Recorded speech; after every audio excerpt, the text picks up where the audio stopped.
আপনি কি চাকরির খোঁজ করছেন কিংবা ডেটা বিশ্লেষণ বা গবেষণা করছেন? কৃত্রিম বুদ্ধিমত্তা কেড়ে নিচ্ছে প্রাথমিক ধাপের চাকরি। বিশেষজ্ঞরা অনেকদিন থেকেই সতর্ক করে যাচ্ছিলেন, যার প্রভাব এরই মধ্যে দেখা দিয়েছে। নারী ও তরুণ পেশাজীবীরা বেশি ক্ষতিগ্রস্ত হচ্ছেন। এআই এজেন্ট তাদের চাকরি কেড়ে নিচ্ছে। লাইব্রেরিয়ানের ভূমিকায় কাজ করছে চ্যাটবট, আর এআই এজেন্ট যেন দূর থেকে কাজ করা কোনো কর্মী। আপনি কি করে নিজের চাকরি রক্ষা করবেন? অপরিহার্য কিছু দক্ষতায় নিজেকে হিউম্যান ইন দ্য লুপ বা এআই নিয়ন্ত্রণকারী হিসেবে প্রতিষ্ঠিত করুন। প্রথমত, মাস্টার কনটেক্সট ইঞ্জিনিয়ারিং। সেটি কি? এআই ততটাই ভালো কাজ করবে যতটা ভালো করে আপনি তাকে প্রেক্ষাপট বোঝাতে পারবেন।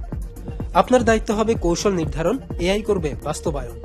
সহানুভূতি, সমঝোতা, নৈতিক বোধের মতো মানবিক গুণাবলীগুলোর উপর দ্বিগুণ জোর দিন। সবশেষে এআই টুলগুলো পরিচালনা করতে শিখুন, প্রতিযোগিতায় নামবেন না।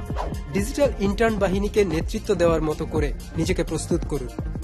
আপনার কর্মক্ষেত্রেও কি এআই ব্যবহৃত হচ্ছে?